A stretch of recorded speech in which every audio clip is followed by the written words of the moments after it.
Ce film est une gracieuseté des archives personnelles de Normand Daou.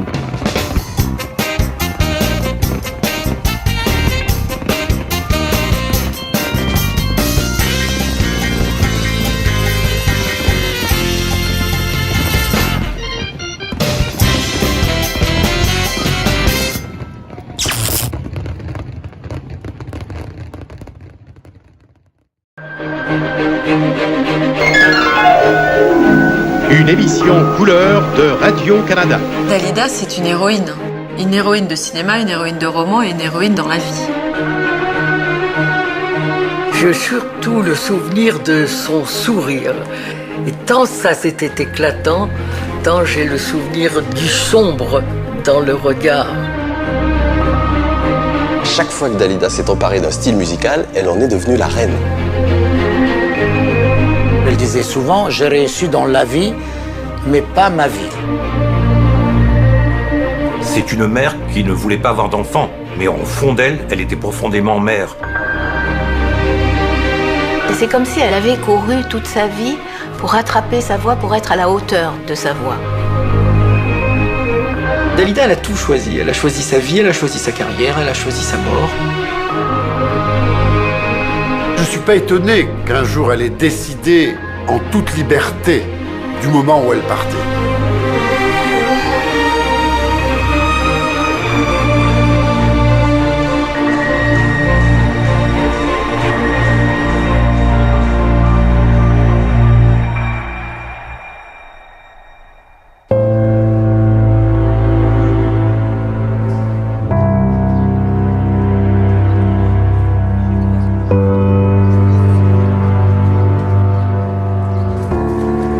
Le 3 mai 1987, à 54 ans, Dalida s'est suicidée. Juste avant de mourir, elle enferma son chien dans la cuisine pour qu'il ne vienne pas gratter à sa porte. Puis elle monta dans sa chambre et se démaquilla. Avant de revêtir un pyjama de satin blanc, elle brossa longuement ses cheveux, puis griffonna sur une feuille de papier ces quelques mots : « La vie m'est insupportable, pardonnez-moi ». Elle s'installa sur son lit et un verre d'alcool à la main pour augmenter l'effet des médicaments, elle avala les cachets qu'elle avait soigneusement préparés. Quand elle eut terminé, elle éteignit sa lampe de chevet et, à la différence de tous les autres soirs, elle s'endormit, sans laisser une lumière allumée, comme si pour la première fois de sa vie, elle n'avait plus peur de l'obscurité. Imaginait-elle alors, Dalida, que ses chansons, mais aussi bien cette vie qui lui était devenue insupportable, avait quelque chose de si particulier que 30 ans plus tard, à la différence de la quasi-totalité des chanteurs que leur mort précipite dans l'oubli, elle survivrait, elle, à sa propre disparition.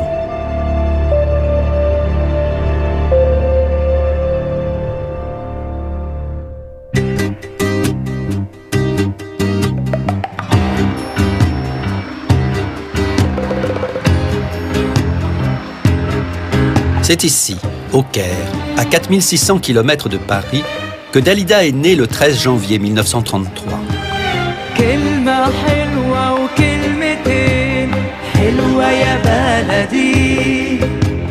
Accablée par l'injustice et la misère, l'Italie venait de traverser des années terribles. Et la famille de Dalida, semblable en cela à de nombreuses familles italiennes, avait émigré en Égypte, comme d'autres aux États-Unis, pour y trouver un nouvel Eldorado.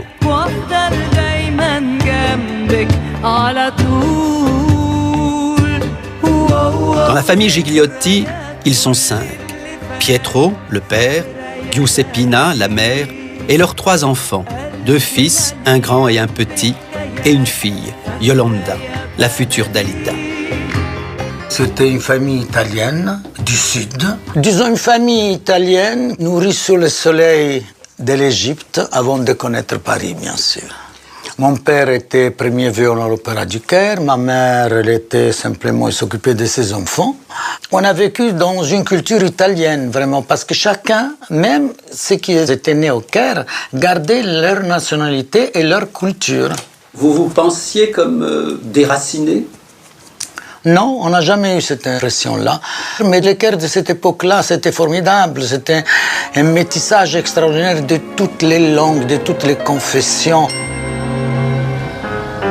Viens me parler du temps de mon père dans la maison où je suis né. Viens me parler du temps de mon père dans la maison où je tant aimé. Mon Dieu, cette maison qui était blanche, comme elle est devenue. Il n'y avait pas les deux balcons là-haut, c'était la terrasse. En Égypte, j'ai passé toute mon enfance. Et le quartier où j'ai passé mon enfance, c'est un quartier populaire. Il n'y avait pas beaucoup de maisons, c'était une petite rue avec peu de maisons. Et quand je suis retournée, j'étais vraiment très touchée d'abord de voir la transformation. Et puis tout a changé finalement, ce n'est plus la même chose. Même le pays lui-même, c'est pas la même chose.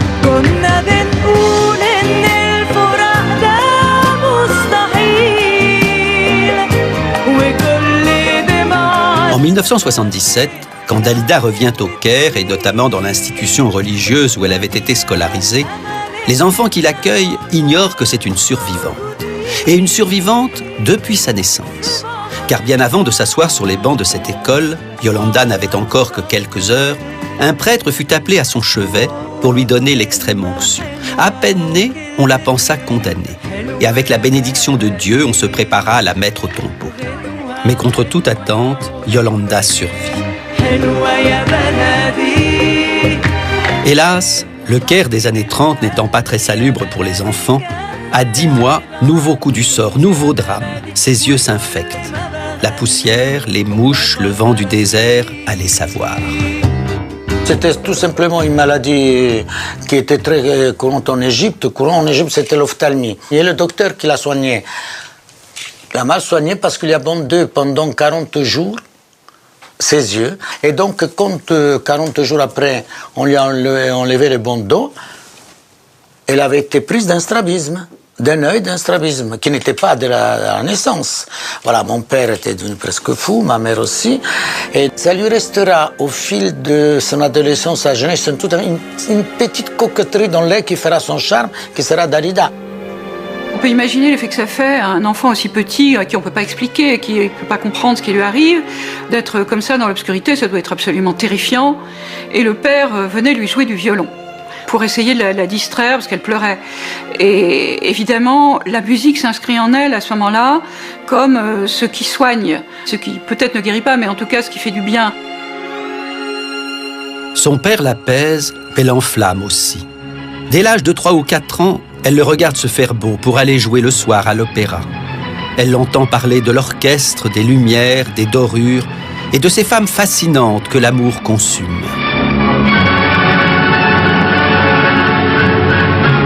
Mon grand frère, je jouais au ballon, vous savez, au football. Oui.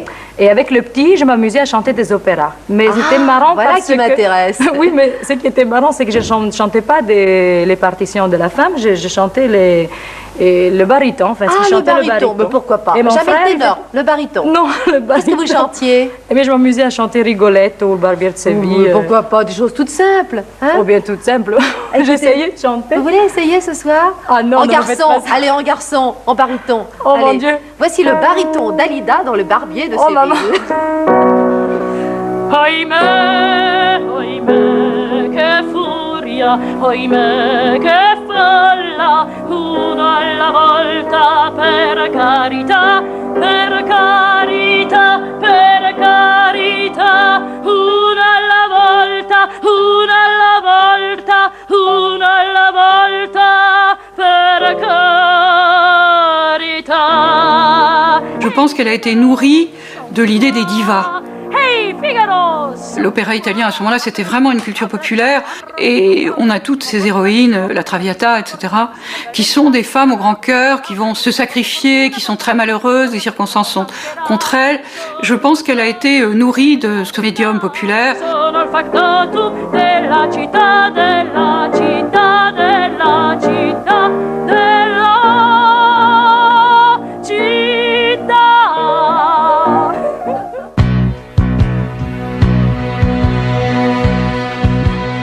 Mais de son père et de l'opéra, Dalida ne va pas longtemps profiter. La Seconde Guerre mondiale éclate et Pietro est contraint d'abandonner du jour au lendemain sa famille. Cette année-là, c'était la guerre, dans la gare du Caire en pleurant, comme mon père embrassa ma mère, je n'étais encore qu'une enfant. L'Égypte était sous protectorat britannique. Pendant la guerre, à un moment donné, les Anglais ont interné tous les Italiens dans des camps qui étaient dans le désert. C'était pas les camps nazis, mais c'était quand même pas très joyeux. Et quand le père est revenu, il était complètement démoli. Le système nerveux était démoli, il criait, il était devenu violent. Il n'avait pas retrouvé son travail de premier violon à l'Opéra du Caire, dont il était très fier.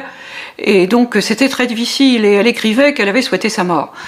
S'il pouvait, fiche le corps, partir, disparaître. Et là-dessus, il est mort. Enfant, je n'aimais pas mon père, je le haïssais même. Parce que c'était un homme qui criait beaucoup, c'était la terreur du quartier, il fait fuir tous les enfants. Et puis je me suis rendu compte que cette haine était tellement proche de l'amour que c'était encore plus que l'amour lui-même. Elle se sent extrêmement coupable de la mort de son père. On pourrait dire que c'est une fausse culpabilité, puisque elle n'y est pour rien. Sauf qu'elle se dit, mais je l'ai rejeté quand il est revenu. Si je l'avais aimé, si s'était senti plus aimé, est-ce que, d'une certaine façon, il ne serait pas mort? Est-ce qu'il n'est pas mort de chagrin, en quelque sorte? Le cœur brisé, le père, voilà. Hein, elle s'est dit ça. Son père disparu, Dalida est d'autant plus désespérée qu'elle ne s'aime pas. Elle se trouve sans aucun charme, sinon même laide. Ça l'a complexée à l'école parce qu'elle a été obligée de porter des lunettes.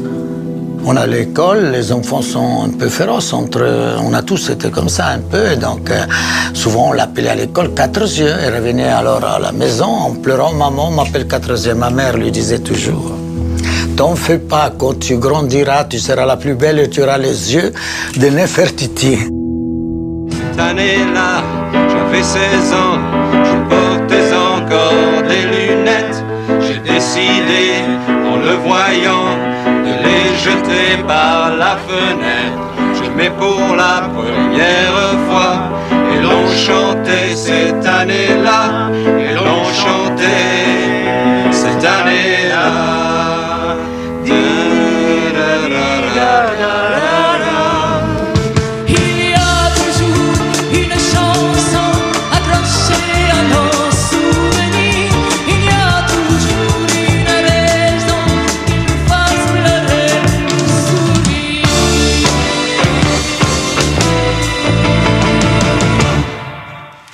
Vous vous souvenez comment Dalida s'est alors progressivement métamorphosée au fil des années? Je me souviens quand elle déjà, elle avait dans les 16-17 ans, qu'elle commençait à se maquiller, vraiment à s'habiller. Orlando et moi, on était toujours en admiration, parce que bon, elle était très belle avec ses cheveux noirs, longs. Elle avait des cheveux magnifiques, sincèrement. J'ai jamais vu des cheveux aussi beaux. Pour se convaincre elle-même qu'elle est devenue une autre, Dalida s'inscrit au concours de Miss Ondine. Sa propre métamorphose l'a sidérée. Et on ne comprend rien à ce qui va se passer ensuite, avec les hommes notamment, si on ne comprend pas que devenant belle d'une façon aussi inattendue, elle en a conclu que chacun pouvait transformer le plomb en or pour peu qu'il en ait vraiment le désir. On savait, mais on ne disait rien, on était contents, on était ravis parce que nous, on voulait qu'elle réussisse. Et donc, nous, on était dans la confidence.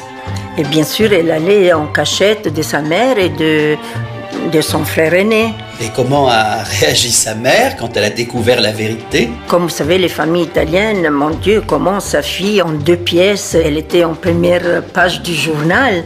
C'était un peu scandaleux, vous voyez. Tout le quartier était en émoi. La mère pensait qu'elle allait se perdre de réputation, donc c'est là que la mère fait cette chose terrible de lui couper les cheveux. Et après, pleure. Se met à pleurer parce qu'elle se rend compte qu'elle a rendu sa fille très malheureuse. Et la mère se sent si coupable de lui avoir coupé les cheveux qu'après, elle va la soutenir. Dalida a 21 ans. Ayant vérifié l'effet que sa beauté produisait sur les hommes, il lui fallait prouver maintenant qu'elle avait aussi du talent.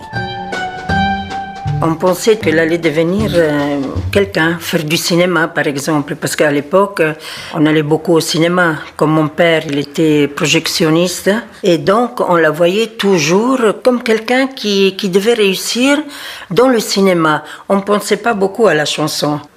Le soir qu'elle a été élue Miss Égypte, il y avait dans la salle 3 metteurs en scène. L'Égyptien va lui faire tourner un film égyptien, dans un rôle d'une fille italienne. Les Français vont lui faire tourner en Haute-Égypte le masque de Toutankhamon. Et le troisième, l'Américain, va lui proposer d'être la doublure à l'époque de Rita Hayworth. Rita Hayworth qui a toujours été le modèle de Dalida.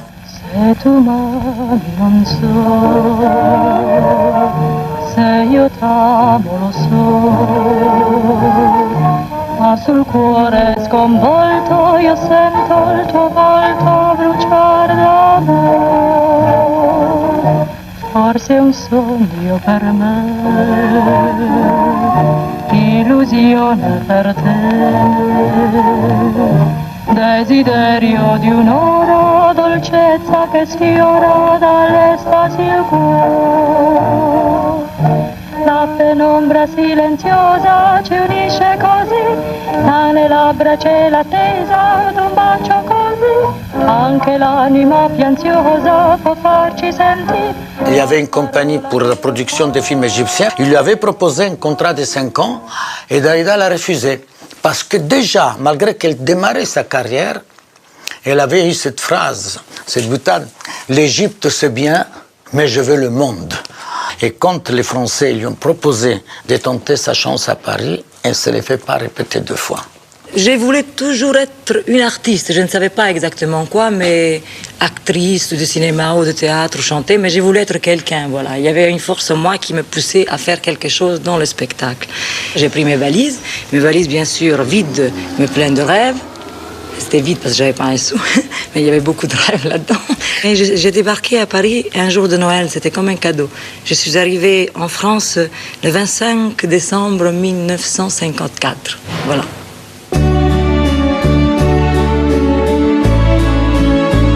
À son arrivée en France, Yolanda s'appelle encore Dalila, le pseudonyme qu'elle s'est choisi en Égypte pour faire carrière.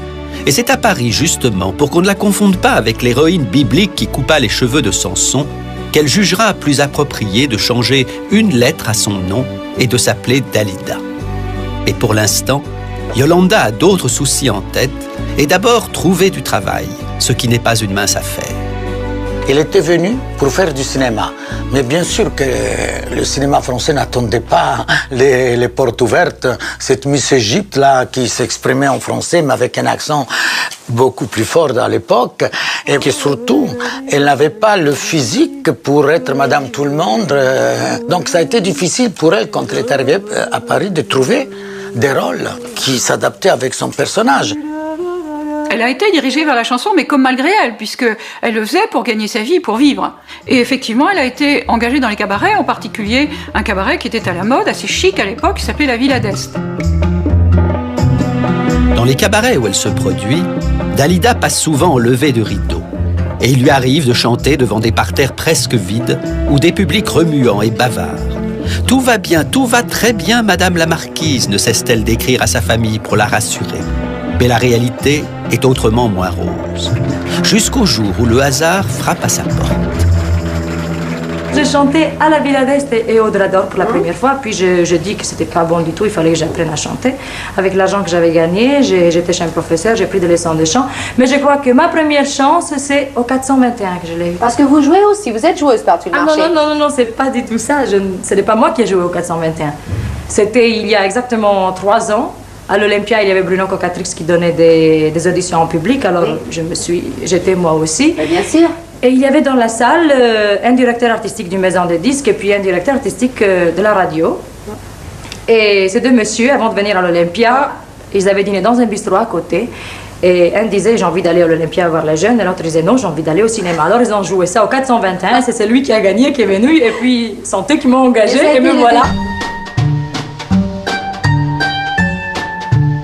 Les bons génies de Dalida sont en réalité 3, car à Lucien Maurice et Eddie Barclay s'adjoint Bruno Cocatrix, le patron de l'Olympia, qui lui aussi décide de miser sur elle.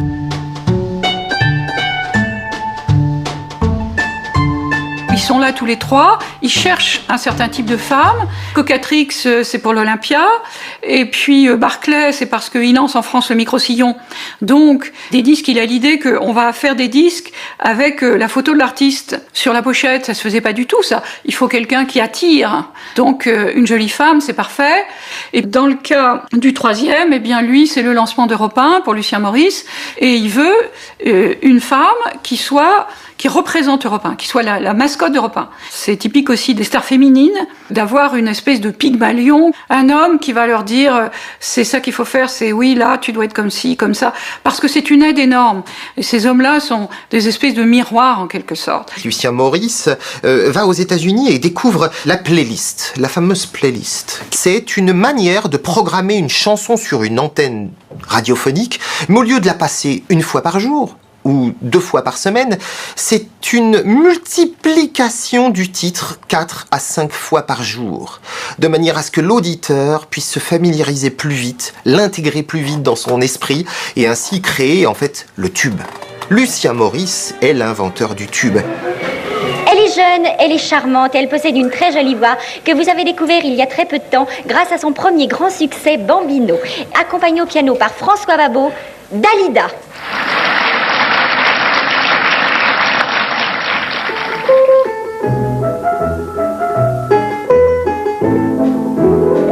Les yeux battus, la mine triste, les joues blêmes.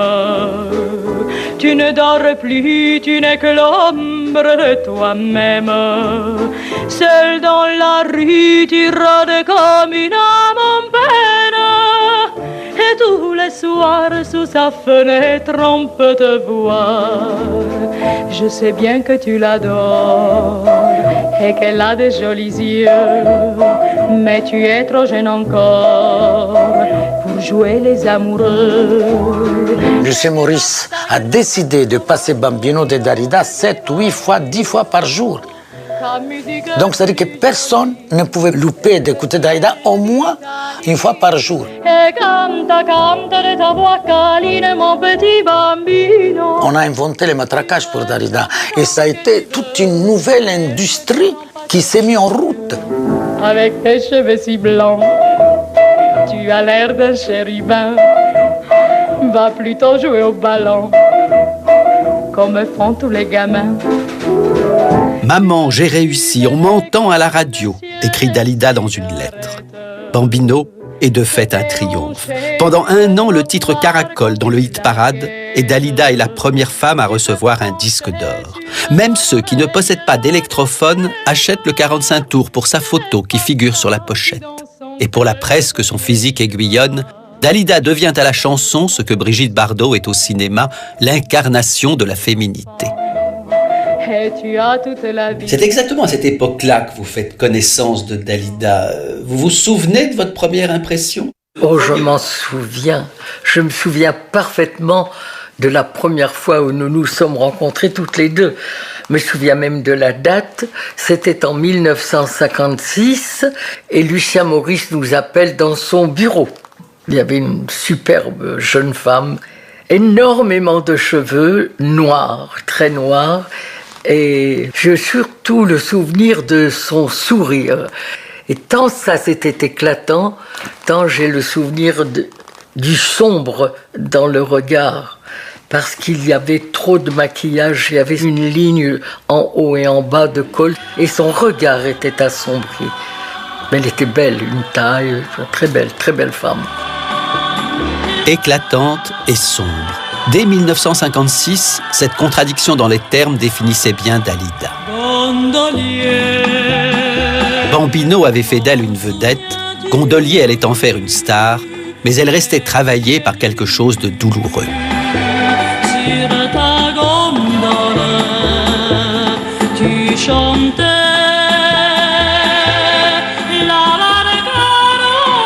Pour l'heure cependant, personne ne s'en inquiétait. Et du coup, on ne parlait d'elle que comme la réussite la plus foudroyante de l'histoire du music-hall, l'artiste la plus populaire, la chanteuse la plus programmée. De fait, Dalida enchaîne les concerts, les tournées. Et quand le 18e régiment de Para la prend pour marraine, au mur des Chambrées, sa photo trône à côté de celle du général de Gaulle. alors même qu'elle n'a que 25 ans, tous ceux qui la côtoient louent son énergie et surtout sa perspicacité. Dans les années 50, qui chante à la radio? C'est Rina Ketty et Gloria Lasso qui reprennent des chansons du répertoire méditerranéen, des chansons exotiques venues de Grèce, d'Italie, d'Espagne, d'Israël. Dalida s'en empare. Elle a l'intelligence d'enregistrer et de sublimer ce répertoire et elle devient la reine de la chanson exotique et elle supplante du coup et de fait Rina Ketty et Gloria Lasso. Elle a cette espèce d'intelligence qui est très intuitionnelle, on pourrait dire ça. Elle sent son époque, elle sent son public, et d'une certaine façon qu'elle ne formule pas forcément tout à fait en mots, elle sait ce qu'elle veut et elle sait où elle va. Les récompenses pleuvent, comme ici en 1959, quand Dalida reçoit avec Yves Montand les bravos du music hall. Barclay, Cocatrix et Lucien Morisse peuvent être satisfaits. Ils ont gagné leur pari. Surtout Lucien Morisse, dont le coup de foudre n'a pas été que professionnel et qui, bien que marié, lui a depuis longtemps déclaré sa flamme.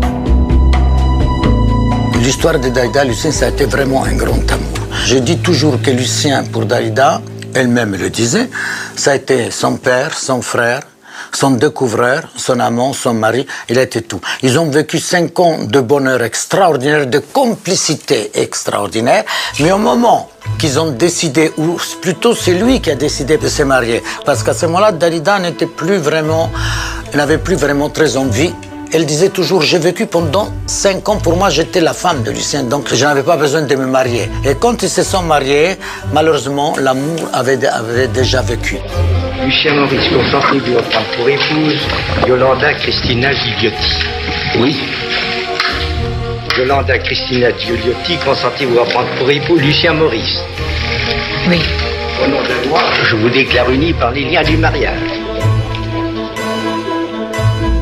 Étrange Dalida, qui convole par reconnaissance, qui se marie avec Lucien plus par fatalisme que par amour, comme s'il était écrit dans le livre du destin qu'elle deviendrait sa femme, et qui, un mois seulement après avoir dit oui et juré fidélité à son mari, va tomber irrépressiblement amoureuse d'un autre homme. C'est quelqu'un qui n'a, de 17 à 28 ans, qui n'a fait que travailler et que s'occuper de sa carrière. Et quand elle voit Jean Sobieski, tout à coup, c'est toute sa jeunesse qui lui pète à la tête, en fait. Lui, il est bohème, elle rencontre des gens, des artistes. Elle a été qu'avec des gens en costume, très sérieux. Cocatrix, Barclay, Lucien Morisse, tout ça, c'est des gens qui sont en costume, c'est des messieurs. Tout à coup, elle est avec des jeunes qui ont les cheveux longs, qui font la fête, qui portent des jeans. C'est autre chose. Et elle a le droit aux deux, finalement. Il avait la vie d'étudiant artiste dont elle rêvait. Voilà. Et donc, à travers lui, à travers ses amis, elle avait l'impression de participer à ce milieu-là. Et ça, c'est quelque chose qui lui plaisait énormément. Je pense que ça a été la première passion de Dalida, puisque Dalida, elle était venue en France pour réussir, chose qu'elle a faite. Mais elle avait besoin, au bout d'un moment, la femme elle avait besoin de vivre, d'être libre. La jeune fille, elle était belle et tout ça, elle avait envie de connaître la passion. Veuillez patienter, Belphégor. Donc j'avais 24 ans, je vivais aux Beaux-Arts, j'avais quitté l'architecture et je ne connaissais absolument pas qui était Dalida. Je descends avec un ami au Festival de Cannes. Bonjour monsieur. Pour s'amuser, hein, quand on a 24 ans. Et on est invité à la soirée Barclay, qui était au Palm Beach. Et tout d'un coup, je vois une femme que je trouve très belle, entourée d'hommes. J'arrive, je lui dis, mademoiselle, voulez-vous danser? Elle me répond, je ne danse pas les rapides. Et pof, la musique change, et il y a un slow. Alors, si j'avais su que c'était Dalida, j'aurais rien osé faire. Et là, je la prends par la main, et je lui dis, bah, écoute, c'est un slow, maintenant tu viens danser. Et pof, je la tire vers moi. Et elle se laisse faire. Et après, pendant donc les 2-3 jours, on était ensemble, en faisant très attention, donc à cause des journalistes, des photographes, tout ça. Et puis au bout de 3 jours, elle m'a dit, je m'en vais maintenant, je pars à Paris. Donc notre histoire était finie. Et je l'emmène donc incognito à l'aéroport de Nice. Et là, au guichet d'Air France, on lui dit, Madame Dalida, on est désolé, mais votre avion a 2-3 heures de retard. Alors j'ai dit, écoute, on va aller se promener dans le Vieux-Nice et on marche ensemble. Un amour a commencé à ce moment-là, je pense. Des vibrations, des émotions, des choses beaucoup plus fortes. Et donc, on a décidé de se revoir.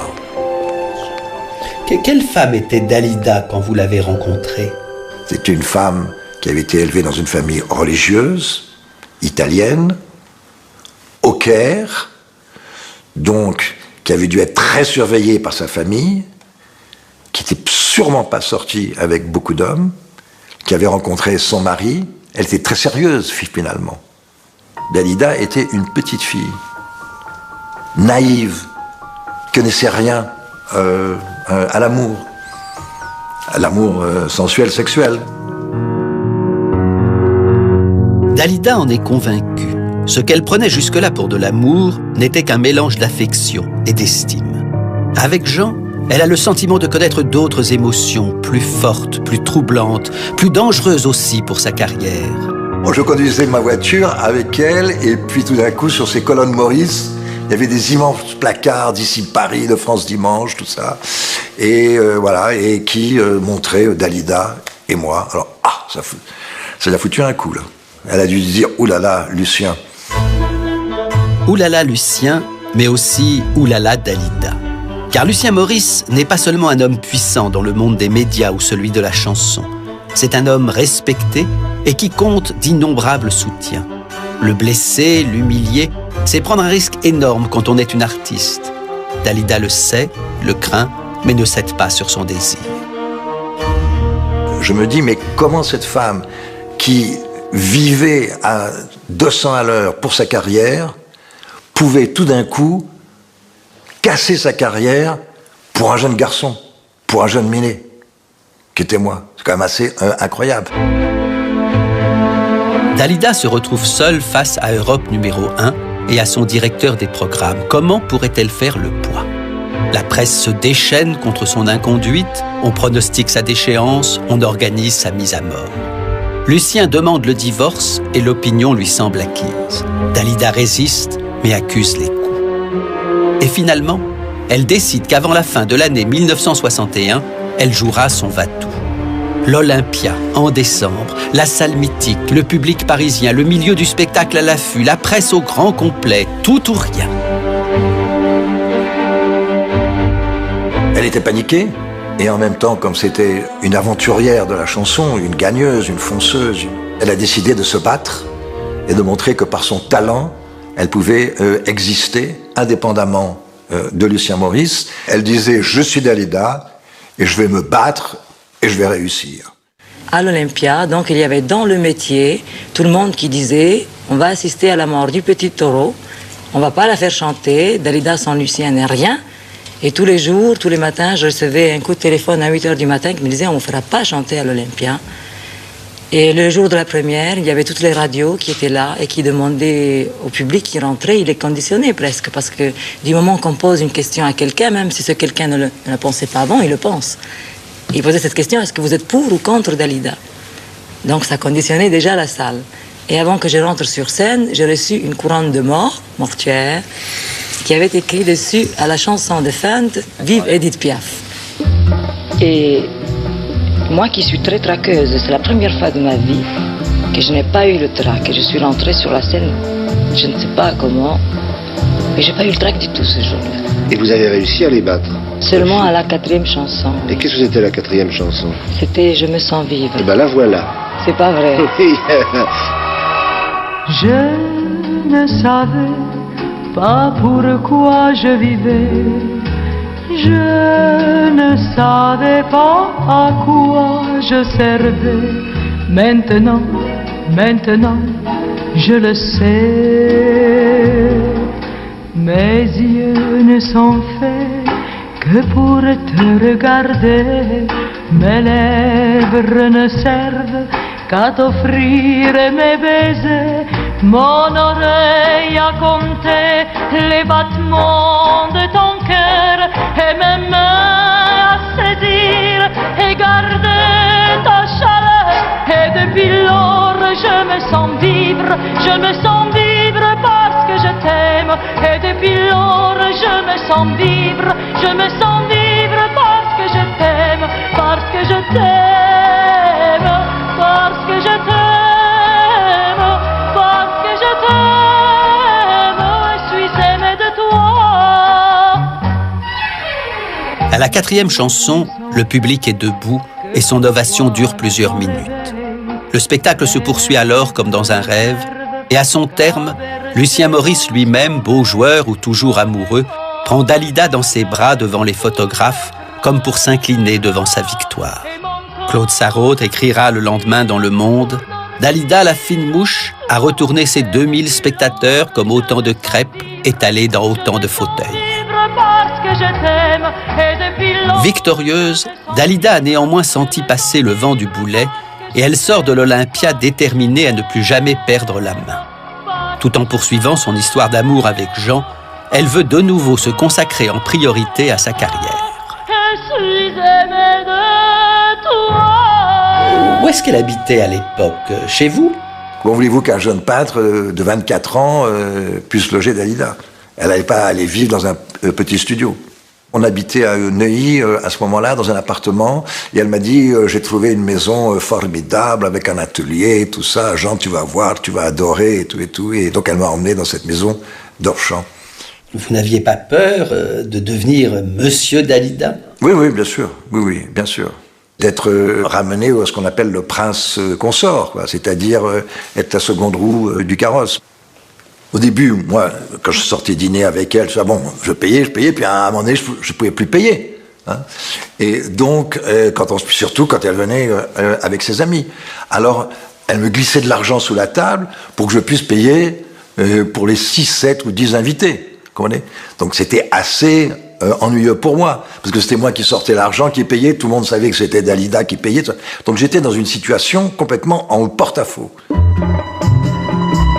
Rejointe à Paris par son jeune frère, qui bientôt s'occupera de sa carrière, puis par sa cousine, qui elle aussi travaillera à ses côtés, Dalida a alors des préoccupations plus urgentes que celles de son couple. Une nouvelle vague arrive, et c'est pour elle, comme pour tous les chanteurs en vogue, une menace à laquelle il lui faut répondre. Dans les années 60, ça a été plus difficile pour Dalida, parce qu'il y a la vague yéyé qui a balayé la plupart des artistes. Il y a des mômes de 20 ans, 17 ans qui débarquent, sauf qu'elle a l'intelligence de se dire « Ok, je vais enregistrer 2-3 petits 45 tours un peu yéyé pour montrer que moi aussi je sais faire. » Mais moi, ça me gênait un peu, parce que c'était tout d'un coup, ça prenait tout son cerveau. Elle ne voulait pas qu'une jeune chanteuse qui allait faire qu'un seul été, qui arrive souvent en France, hein, puis après elle disparaisse au bout de 3 mois ou au bout de 6 mois, prennent le tube de l'été. Donc c'était là les coups, le téléphone partout, tous les musiciens, les écrivains de chansons, et les choses comme ça. Elle était à l'affût. Fais-moi entendre ci, fais-moi entendre ça. Alors tout le monde venait avec sa petite chanson. Le twist ne vous a pas débordé, vous êtes installé dans le twist aussi. Je voudrais qu'on en prenne pour exemple une chanson que nous allons voir maintenant. Vous avez tout à fait à votre manière mis les twisters de votre côté. Alors, vous devinez bien de quoi il s'agit tout de même. Ouais, sans de twist. De tous côtés, on n'entend plus que ça. Et l'air nouveau qui nous vient de là-bas. Et l'air nouveau qui je ne m'aime pas du tout alors là. Et comme moi, il vous prendra. C'est une danse. Qu'est-ce qui vous aime pas, la façon dont vous chantez ou la silhouette? À danser sur la carte nous viennent à deux. Pas besoin de tout regarder dans les yeux. Il y a simplement qu'à être heureux. Oui. Je n'aime pas cette Dalida. C'est pas votre caractère habituel du tout, ça. Non, alors là, voilà, j'ai dû faire une faute. J'ai voulu peut-être être dans le coup. Dans le coup. Et puis, oui, c'est bien, tu sais tout ça, mais enfin, mais c'est pas moi. Ce n'était pas elle, c'est vrai. Mais sa carrière exigeait qu'elle twiste, et elle twista. Comme sa carrière exigea un peu plus tard qu'elle se sépare de Jean, et elle s'en sépara. J'ai trouvé un peu bizarre cette séparation par rapport à cet amour immense qu'il y avait eu quelques mois avant, puis tout d'un coup tout casse, tout s'effrite. Et je pense que tout d'un coup elle était prise dans le tumulte justement de sa carrière. Ça a été un peu la séparation de la raison. Parce que tout d'un coup, elle a fait passer son métier avant l'amour. Elle a dit, bon, la passion, je l'ai vécue, cette aventure, je l'ai vécue, maintenant il faut que je repense à moi.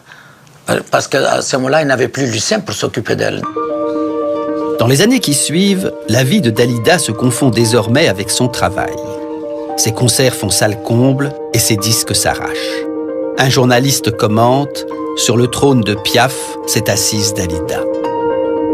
Aujourd'hui, Dalida chante en italien comme elle chante en français, mais elle chante aussi en espagnol et en portugais. Elle chante en anglais, elle chante en allemand, et pour ses amis japonais qui aiment aussi Gondolier et Viva la Papa, elle s'est imposée des exercices vocaux inattendus.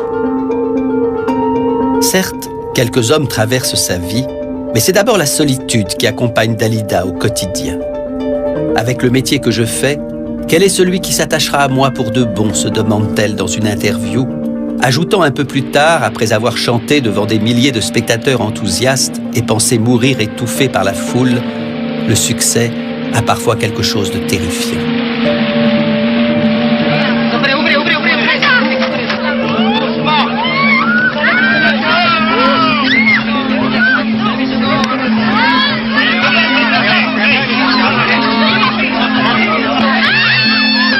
Moi, j'ai toujours un peu peur dans la foule, mais c'est pas tellement pour moi. Je suis tout le temps en train de leur dire attention à vos mains parce que parfois je suis dans la voiture, alors ils mettent leurs mains pour prendre des photos et on peut fermer la porte, ça peut arriver un accident. Je suis tout le temps en train de dire aux mères attention à votre enfant, vous allez le faire écraser. Je passe ma vie dans la foule à dire aux gens attention, attention, attention, attention. Dalida, elle ouvrait la porte le matin, elle retrouvait des gens assis à côté de sa porte. Parce qu'il fallait qu'ils soient les premiers à l'accueillir, à leur dire qu'elle l'aime. Il y a des gens qui travaillaient même, qui avaient pris un travail à mi-temps, volontairement pour la suivre. Ou des gens, par exemple, ne prenaient leurs vacances que par 2-3 week-ends toute l'année pour pouvoir la suivre dans les galas. Il y avait les mères parfois qui téléphonaient, enfin c'est moi qui les voyais, et qui disaient mais dites à ma fille qui rentre à la maison, des choses comme ça, vous voyez. C'était vraiment dément, les gens qui restaient là-bas du matin au soir. Dalida, elle avait une particularité, c'est qu'elle savait apaiser tous ses excès. Par exemple, il y avait une fille qui était là tous les jours, elle avait raté à 2 reprises son bac.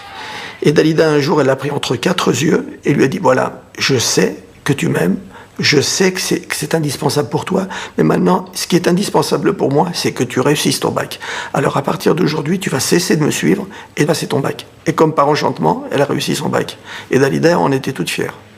Parfois, Dalida dit vraiment, elle se sentait pas épiée, mais ils attendaient qu'elle sorte avec sa petite Austin là, et ils attendaient pour la voir revenir à la maison. C'est vraiment très touchant, mais parfois c'était un peu trop.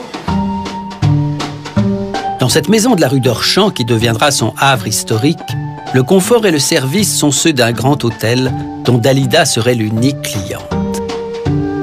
Elle avait une passion pour sa maison de la rue d'Orchamps, cette maison qu'elle appelait sa chaussette. Et je pense que sa maison de la rue d'Orchamps, c'est plus qu'une maison, c'est une coquille, c'est un cocon, c'était sa carapace, c'était elle. Et puis, au début du mois d'octobre 1966, alors qu'elle commence à penser qu'elle ne remettra peut-être plus jamais ses clés à quiconque, se produit une improbable rencontre avec un jeune chanteur italien, Luigi Tenco. Sì, lo so che questa non è certo la vita che ho sognato un giorno per noi. Ses chansons sont très belles.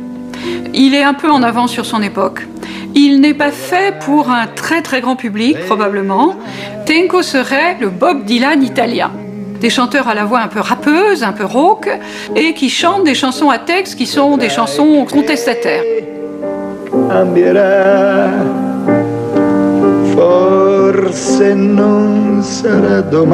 La maison de disques avait pensé que de l'envoyer au festival de Sanremo avec une vedette qui était au Zénith en Italie, il était un numéro absolu en Italie, ça pouvait lancer sa carrière.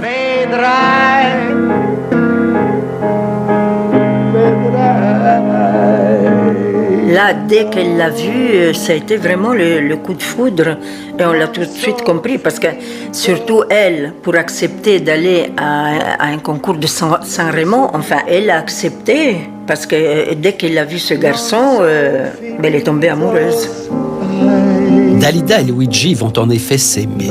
S'aimer très peu de temps, à peine quelques mois. mais s'aimer comme si de toute éternité l'un attendait l'autre. Roméo et Juliette, dira plus tard la presse, alors même qu'ils étaient loin d'avoir l'âge des amants de Vérone. Le soir du festival, tout le monde est convaincu que le soutien de Dalida sera décisif et que Luigi Tenco sortira gagnant de l'épreuve. Mais rien ne se passe comme prévu et sa chanson qu'il n'a manifestement pas su défendre est éliminée sans appel. Tenco est atteint, il vacille. Décidément, je n'ai jamais eu de chance. Et après avoir bu quelques verres, il annonce qu'il rentre se coucher à l'hôtel, laissant en plan Dalida qui devait dîner avec lui et leur maison de disques. Et à un moment, il a dit non, moi je ne tiens plus. On n'avait même pas fini le dîner, je crois. On est retourné à l'hôtel. Et bon, elle est rentrée, nous avec Orlando, on est restés dehors. Et c'est elle qui est rentrée et il a découvert Luigi. Et on a entendu un cri.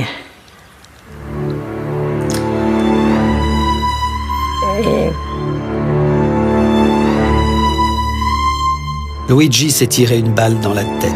Il est allongé par terre, à côté du lit, et quand Dalida sort de la chambre, son chemisier est rouge de sang. « Je ne me suis pas tué par lassitude », a-t-il écrit avant de mourir, mais pour protester contre une foule qui ne voulait pas comprendre. La police arrive, les journalistes, les dirigeants du festival. « Assassin !» hurle Dalida. Et comme le dira plus tard Orlando, son calvaire et le nôtre ont commencé ce jour-là. Ça a commencé l'enfer, c'était affreux. Enfin, moi j'habitais avec elle et je ne vous dis pas, les nuits c'était terrible. Elle n'arrêtait pas de pleurer, c'était en continu. Elle ne pensait plus à rien, c'était Luigi, elle, sa vie elle était foutue, comme on dit. On ne pouvait même pas parler, ni rien. Tout a changé. Parce que, bien sûr, pour elle, c'était un choc, un traumatisme. Il y a avant Sanremo et après Sanremo, Dalida. D'ailleurs, ce n'est plus la même femme.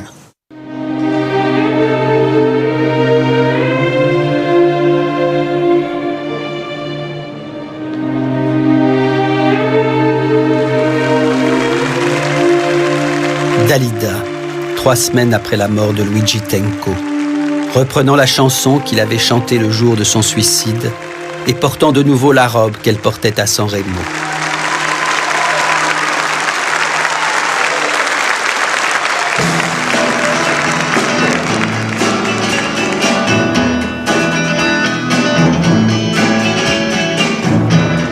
Nous sommes deux ombres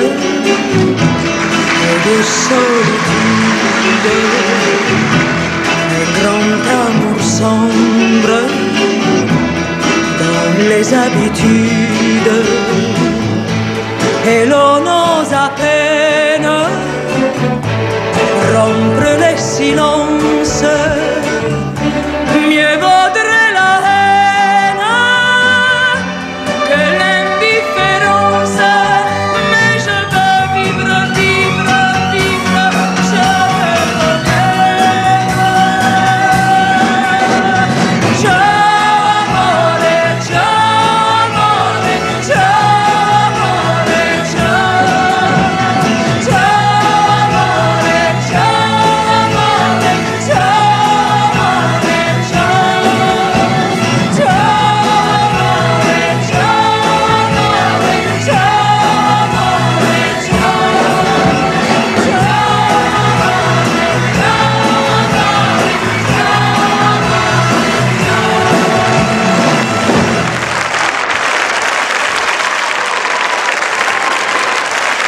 Dalida, une semaine avant sa propre tentative de suicide, qu'elle avait programmée comme elle programmait sa carrière, méticuleusement, ayant décidé de se tuer 1 mois, jour pour jour, après la disparition de l'homme qu'elle aimait.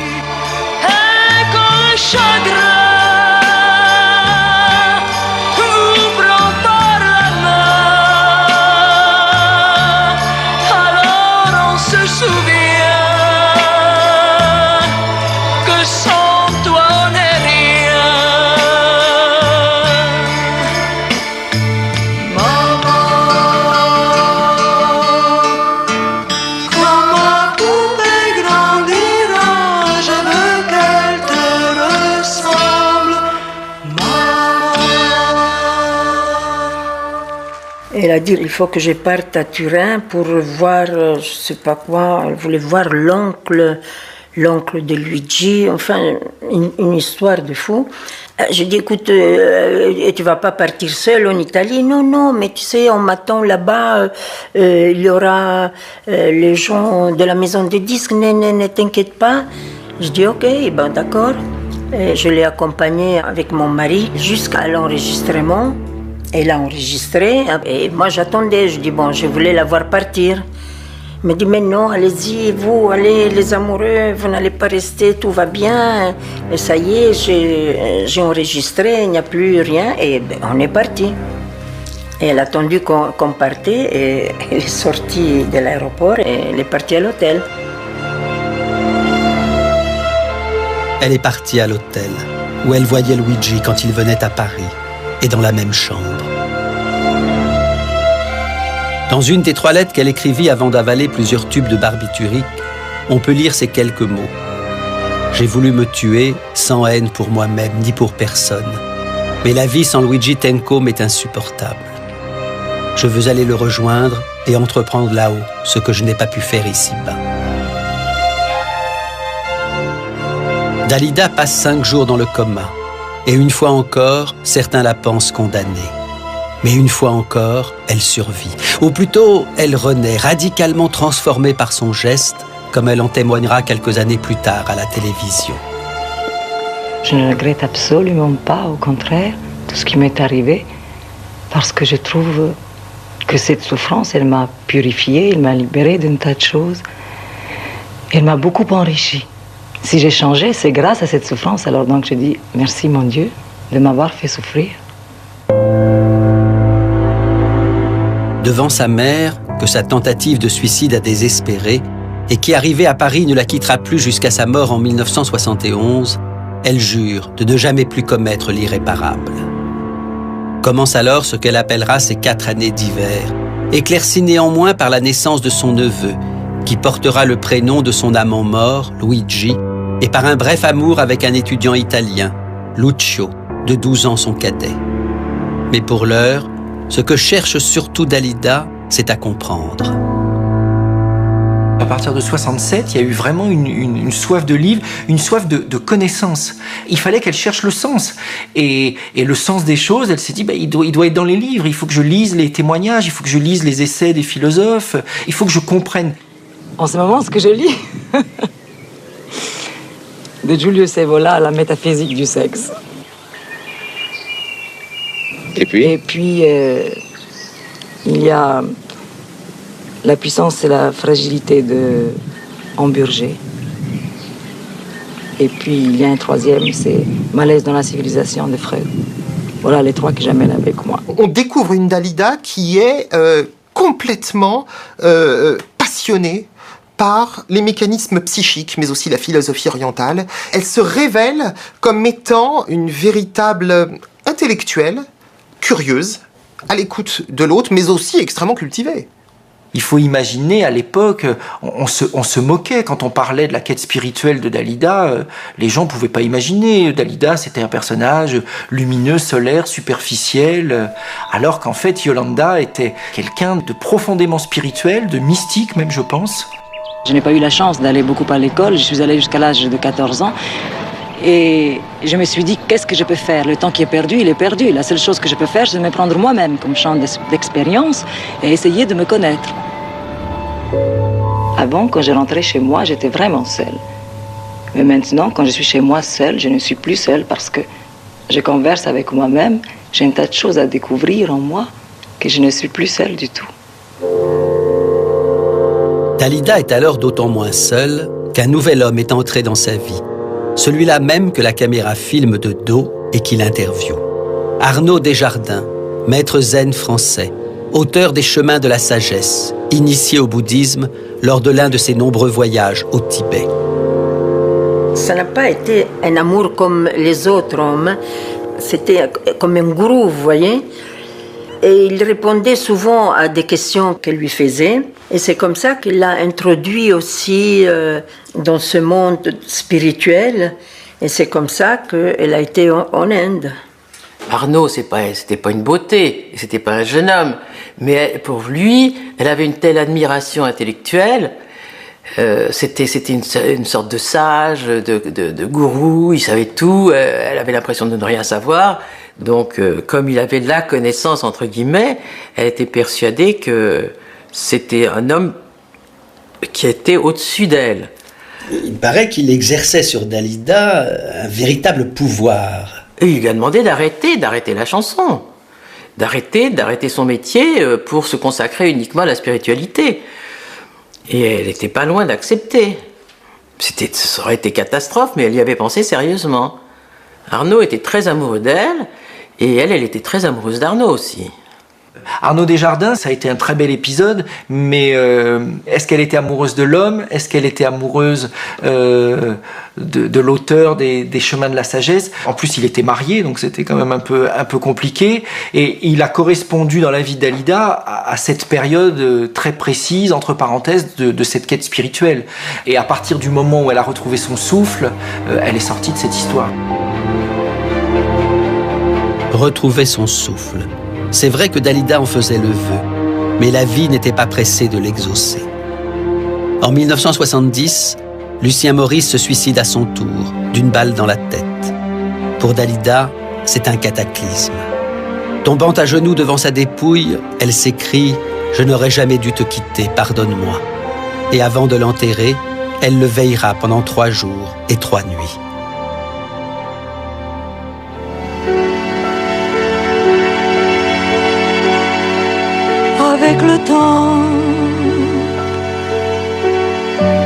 Avec le temps va, tout s'en va, on oublie le visage et l'on oublie la voix. Léo Ferré, et cette magnifique chanson qui est Avec le temps, elle m'avait tellement touchée. Et je suis allée le lui dire et puis on a passé la journée ensemble, on a bavardé, mais il m'a dit mais pourquoi tu ne la chanterais pas? Je dis je ne sais pas si je suis capable, si je suis assez mûre pour cette chanson, il me dit je suis sûre et il m'a poussée à la chanter. Avec le temps. On lui a demandé qu'est-ce qu'il pensait de Dalida chantant Avec le temps et il a dit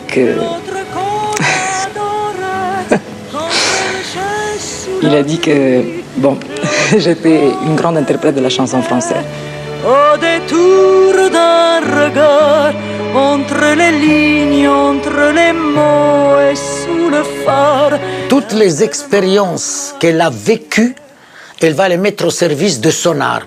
Et de là va naître la deuxième Dalida, la Dalida des grands auteurs, des grandes chansons. Avec le temps va, tout s'en va, et l'on se sent blanchi comme un cheval fourbu, et l'on se sent glacé dans un lit de hasard, et l'on se sent tout seul peut-être mais peinard, et l'on se sent floué par les années perdues. Alors, vraiment,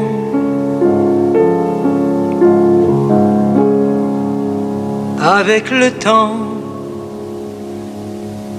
on n'aime plus.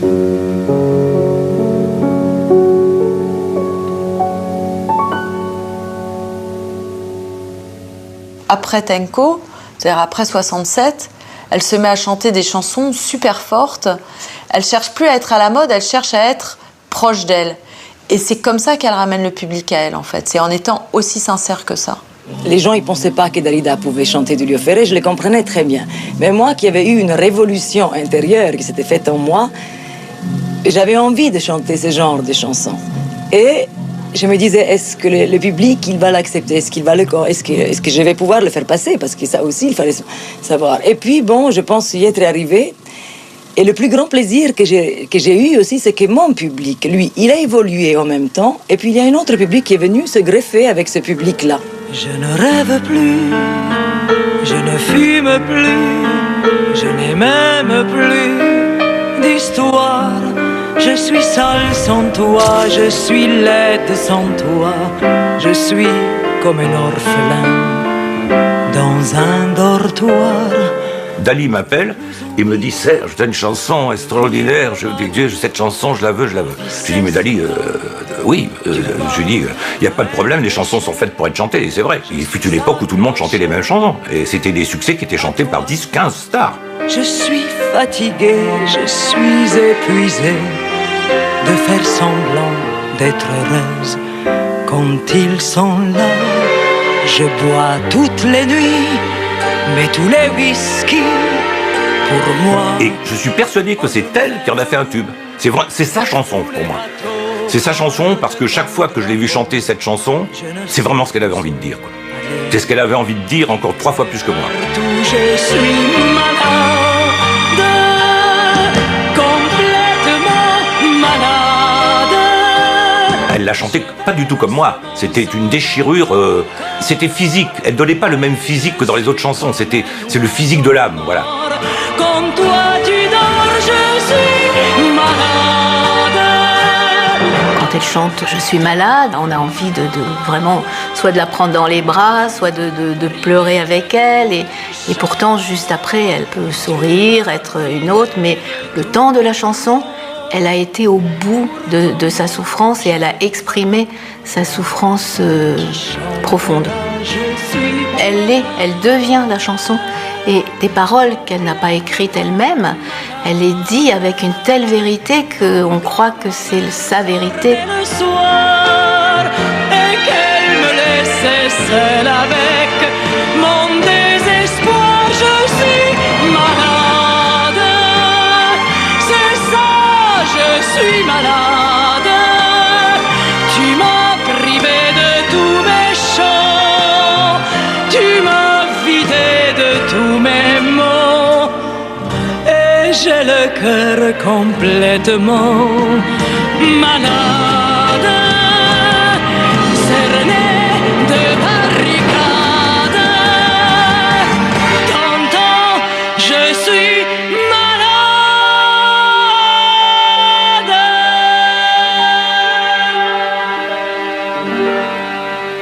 Elle avait une sensualité, sa voix. Sa voix disait des choses surréalistes, et dans sa voix, les chansons prenaient une dimension de plus. Il y avait un petit peu de gravier dans cette voix. Elle a la voix du désert, la voix des pleureuses arabes. Elle porte en elle tout un monde, cette voix. Elle ajoute cette dimension qui est une dimension grecque. Il y a une profondeur de sa voix qui la dépasse. Et c'est comme si elle avait couru toute sa vie pour rattraper sa voix, pour être à la hauteur de sa voix. Comme si elle avait eu une voix qui l'aimantait comme un double d'elle-même. Ces chansons, c'était aussi un cri, c'est ça qui est magnifique. Cette fragilité qu'elle avait en elle, même si c'était des chansons joyeuses, il y avait ce cri, cette demande invisible, sous les mots, sous sa voix, sous son corps, quelque chose d'impalpable qu'elle avait donné. Et dans chaque chanson, c'est peut-être ça, oui. C'est peut-être « aidez-moi, sauvez-moi, vous m'aidez à vivre ». C'est à ce moment-là qu'elle a ce qu'on appelle la période Madone, où elle va tout à fait changer de look. Elle va porter des grandes robes blanches très simples, elle va blondir ses cheveux, elle a des coiffures très simples, elle est moins maquillée. Elle chante aussi des chansons plus dépouillées. Elle s'aimait mieux comme ça que Dalida d'avant. Et ça, c'est déjà un grand pas. De faire que Yolanda aime mieux Dalida, c'était vraiment important. Quand vous dites que vous chantez maintenant des chansons à texte, cela veut-il dire qu'avant vous chantiez des chansons sans texte? Non mais vous m'avez très bien compris ce que je voulais dire. Là vous faites un jeu de mots. Bien sûr qu'il y avait un texte, disons qu'il y avait un texte, il y a des textes qui tiennent debout, et puis il y en a d'autres qui sont un peu plus faibles. Alors disons qu'avant c'était des chansons où le texte était un peu plus faible, et puis maintenant disons que le texte il a une raison d'exister. Pour la soutenir dans cette voie, elle avait maintenant à ses côtés les plus précieux des alliés, ses frères, et surtout le plus jeune, Bruno, chanteur lui aussi, qui avait pris comme pseudonyme le prénom de l'aîné, Orlando. Comme si dans la famille Gigliotti, chacun pouvait s'identifier à l'autre, comme si les prénoms des êtres aimés étaient interchangeables. Tu aimes ça, Bruno? Attention parce que là tu l'entends qu'il n'est pas tout à fait, alors il a pas mis au niveau, il n'y avait pas assez de Sì, ma non è bene, ti prego, ma no, no. No, no, io preferisco... No, je vais le refaire. Orlando a eu l'humilité, ça a dû être extrêmement dur pour lui d'ailleurs, de mettre sa carrière en stand-by, même en retrait, on peut le dire, pour se consacrer à sa sœur.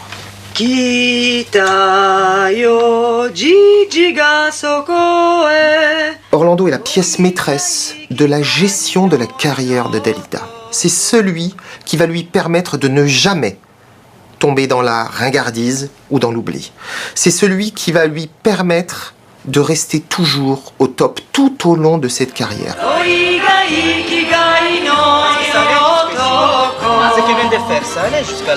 C'était une relation, sur le plan affectif, totalement fraternelle, comme on pourrait l'idéaliser là. Et ensuite, il lui a apporté une chose énorme. Sur le plan professionnel, c'est bien sûr les compétences, mais aussi la confiance. Il ne l'instrumentalisait pas. Il voulait sa gloire, sa réussite, son bonheur.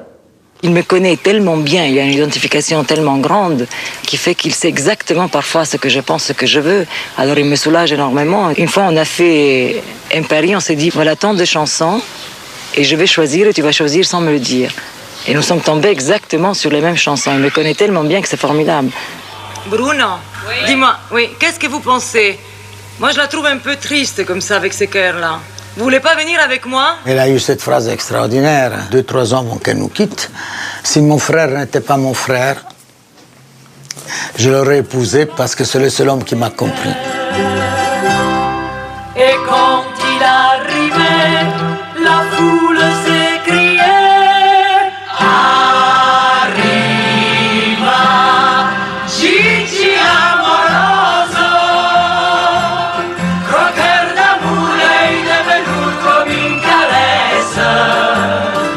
Gigi amoroso, toujours vainqueur, parfois sans cœur, mais jamais sans tendresse. Partout c'était la fête quand il chantait. Zaza, la cabrée, un soleil.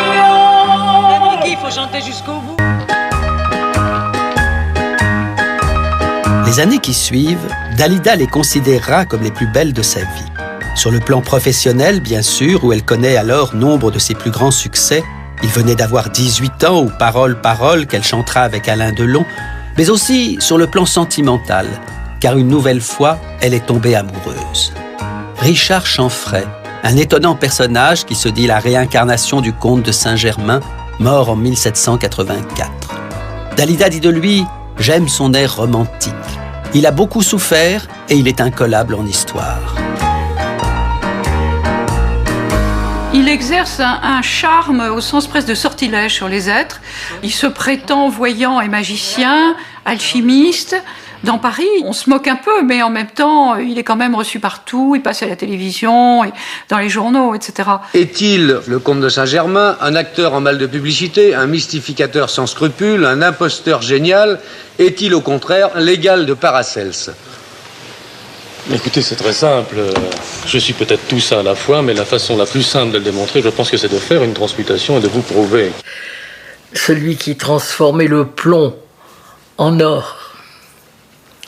Au bout de 5 minutes, bon, elle était tombée amoureuse. Moi, je ne serais jamais tombée amoureuse de... Et ça, je ne me gênais pas pour lui dire. Je lui dis, je ne sais pas ce que tu lui trouves. Il était très beau. Bon, elle était sensible à la beauté et à la jeunesse des hommes. Apparemment, c'est terminé. Bien, je vais éteindre le gaz.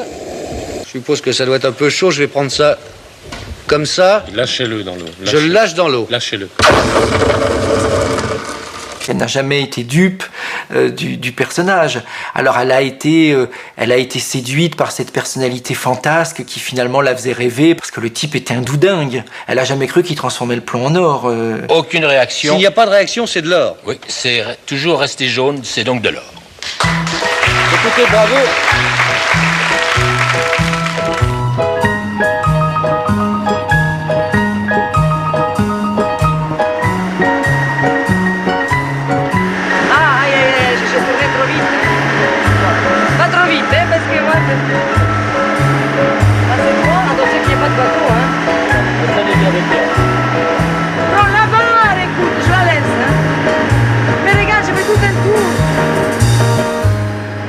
c'est l'homme qui est resté le plus longtemps dans la vie de Dalida. Elle est restée 8 ans et demi. Et je dois dire la vérité, qu'elle a été très heureuse en tant que femme. Elle s'est réalisée. Et en même temps, elle s'est sentie responsable, étant donné qu'elle était complètement fou. Un fou génial, mais fou. Et que tout le monde disait, Dalida, mais c'est pas possible, pour ta carrière, ça va être énorme. Moi, le premier, je dois dire la vérité. Elle s'est entêtée. Elle a dit, je vais vous montrer que je vais le changer, je vais le sauver. Qu'est-ce que tu regardes, chérie? J'ai regardé Paris, c'est merveilleux, on voit tout aujourd'hui. Sauver les hommes qu'elle aime. Dalida s'en est toujours crue capable, les attirant chez elle, non pas pour les dévorer comme la menthe religieuse, mais au contraire pour les protéger, les grandir, les magnifier. Ce n'est pas un hasard si Dalida n'a jamais habité chez l'un de ses amoureux, leur demandant au contraire de venir nicher dans sa maison. Il n'y a pas encore de meubles ni rien, on a tout changé. Parce que je trouve que c'est plus délicat quand on refait sa vie avec un homme qu'on vit ensemble depuis 2 ans, de faire ensemble les choses, de vivre dans un cadre qu'on a choisi ensemble. Là, nous sommes dans ce que nous appelons la galerie, parce qu'il y a ce panneau avec tous les tableaux de Richard. Je dois dire que moi, j'aime beaucoup sa peinture parce que elle est profonde, il y a beaucoup de profondeur, les couleurs sont très belles, et puis il y a un mouvement. Il faut que les gens puissent s'évader, s'éloigner dedans. On doit rentrer dans une toile.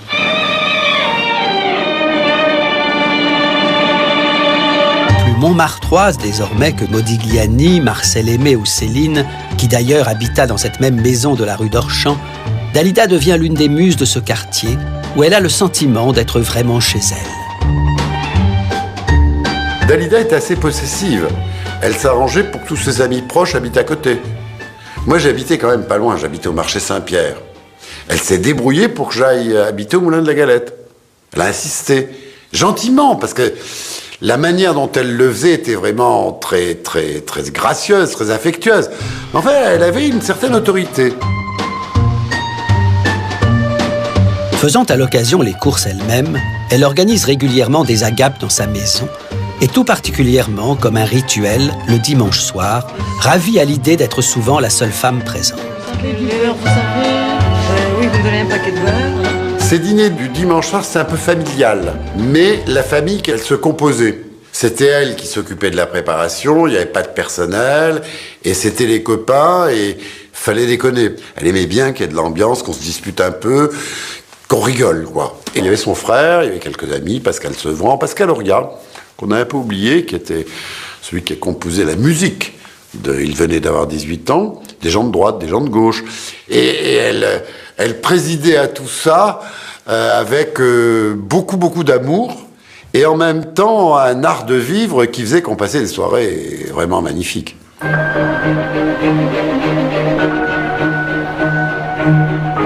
Arrive l'année 1978.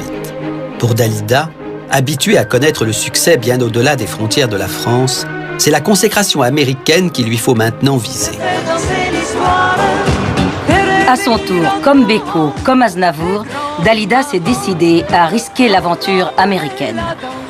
Pour affronter le public des États-Unis, elle n'a pas hésité à se produire dans une capitale du show business, à New York, et dans le cadre magique de Carnegie Hall.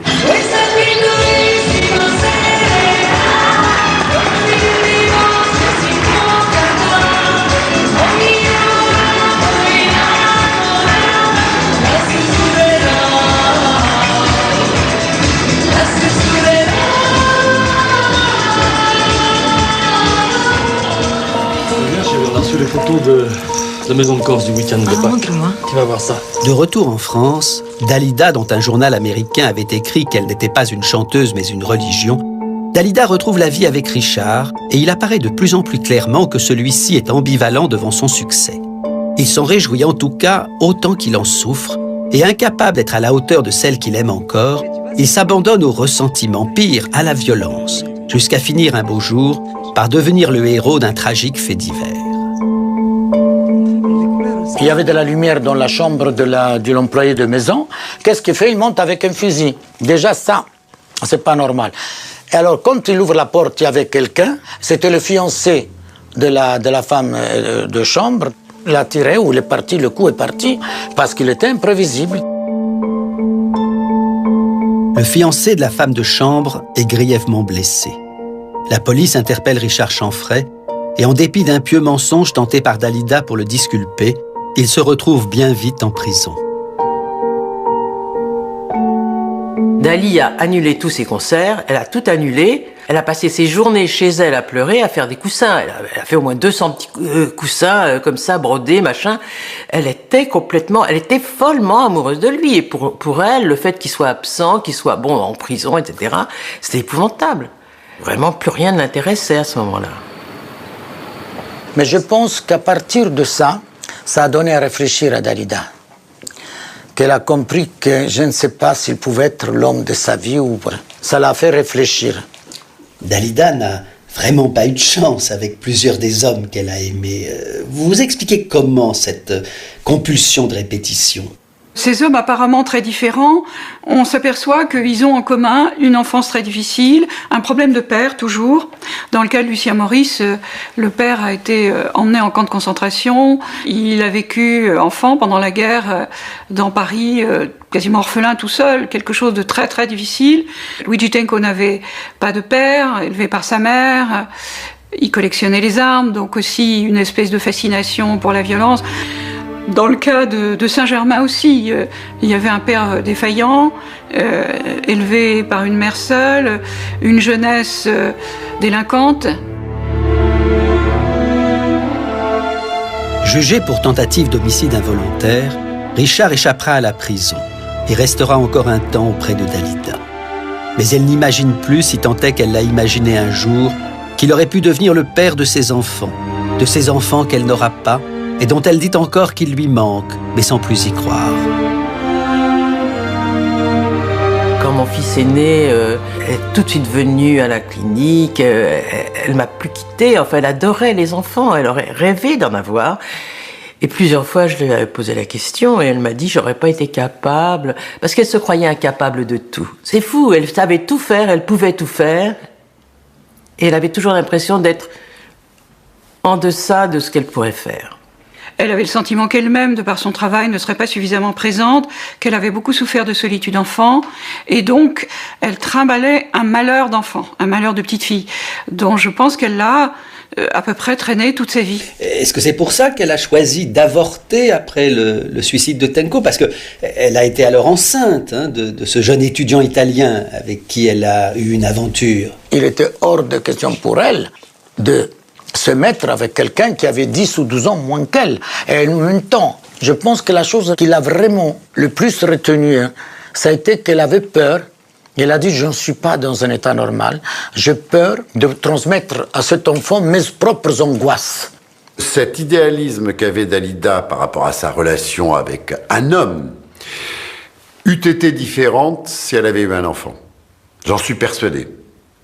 Persuadé. Je crois que ça, c'est probablement le plus important pour comprendre sa souffrance quand souffrance il y a. On a occulté beaucoup ça en Dalida. C'est une mère qui ne voulait pas avoir d'enfant, mais au fond d'elle, elle était profondément mère.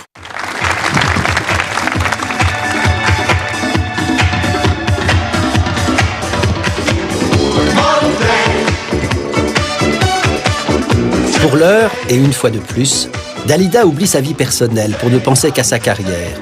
Et c'est le disco qui lui permet de rester en haut de l'affiche. Après avoir été une vedette, puis une star, elle devient une icône.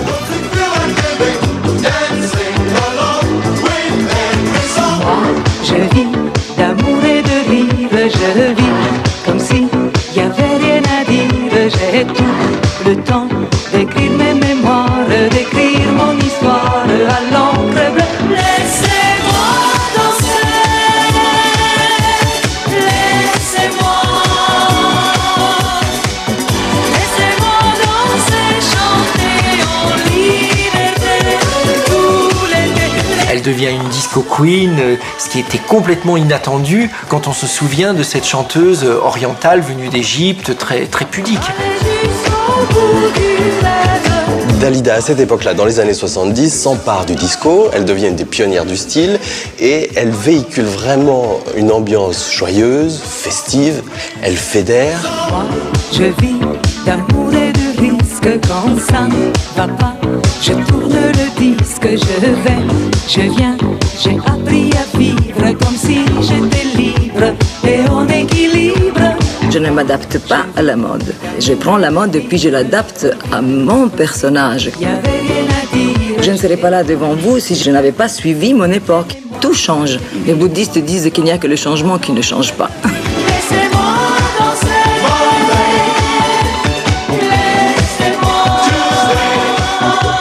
Dalida était une créature qui plus est hollywoodienne, donc ça fait rêver, c'est du glamour. Elle était toujours extrêmement sophistiquée, extrêmement élégante, extrêmement féminine. Et c'est pour ça, je pense, que la communauté gay s'était emparée de Dalida. Dalida est vraiment arrivée en tête du panthéon gay. Alors je pense par cette surféminité. Beaucoup de cheveux, la blondeur, le maquillage, le lamé, les paillettes, le show. Et d'ailleurs, dans son physique, c'est très intéressant parce qu'il y a quelque chose de très anguleux. C'est un visage très féminin et à la fois avec beaucoup de masculinité. Et du coup, beaucoup d'hommes se sont déguisés en Dalida. Elle a été la femme la plus imitée dans les cabarets de travestis du monde entier. Elle n'a décidément pas fini de nous étonner, Dalida. Un triomphe au Carnegie Hall l'année dernière où tout New York était venu l'applaudir, souvent au marché noir. Et maintenant un super show au Palais des Sports avec boys et danseuses, chapeaux melons et paillettes. Dalida chantant Brecht, fallait le faire. C'est bien la première fois qu'elle montrera ses jambes. Et de ce côté-là, c'est pas si mal. À vous de juger. Show me the way to the next whiskey bar. Oh, don't ask why. Oh, don't ask why. Show me the way to the next whiskey bar. Oh, don't ask why. Oh, don't ask why. For if we don't find the next whiskey bar, I tell you we must die. I tell you we must die. J'ai fait des études chez les bonnes sœurs, donc il fallait même pas montrer un petit genou. Et bien sûr, comme tout le monde sait, évidemment, l'enfance c'est un capital qu'on garde tout le temps avec soi, et elle nous poursuit partout. Et il a fallu beaucoup de temps avant de perdre cette forme de pudore, comment on dit, d'être pudicité. Oh, moon of Alabama, we now must say goodbye. We've lost our good old mama, and must have whiskey, oh, you know why. Mais c'est vrai, oui, que finalement c'est une transformation totale. C'est plus qu'une évolution, je crois, chez moi. C'est une forme de transformation. Ces métamorphoses, c'est toujours très intéressant parce que c'est bien la preuve que Dalida, ce n'est pas elle, c'est pas Yolanda, c'est une création. Et c'est comme un peintre, effectivement. C'est un peintre qui aura ses périodes et qui va avoir ses sujets de prédilection. Et elle compose, elle fabrique, elle construit quelque chose. Ce qui est très intelligent dans l'évolution, les métamorphoses de Dalida, c'est que ça suit aussi l'évolution de Yolanda. Elle tourne une page et elle dit voilà, maintenant je suis comme ça. Et on la suit, forcément. La chanson devient un vêtement et quand elle chante, c'est pas seulement des paroles, c'est qu'elle se les réapproprie dans son corps. We're in the money, we're in the money, we've got a lot of what it takes to get along.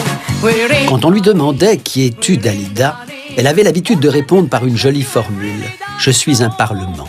Il y a en moi tellement d'êtres différents, ajoutait-elle, qu'on n'arrive pas à les mettre en accord, et du coup, il faut les accepter tous. C'était un concept finalement Dalida, qui reposait sur des chansons fortes, un répertoire très fort, qui a navigué dans plusieurs styles, et elle a su utiliser sa richesse, sa personnalité complexe et multiple à des fins artistiques. That small piece of paper sure carries a lot of weight for that me, oh me. C'était une des pionnières là aussi à proposer au féminin ce qu'on appelle encore aujourd'hui des shows à l'américaine. Dalida débarquait sur scène avec 12 changements de costume dans un spectacle, avec 30 musiciens, 12 danseurs autour d'elle, ses boys qui la suivaient.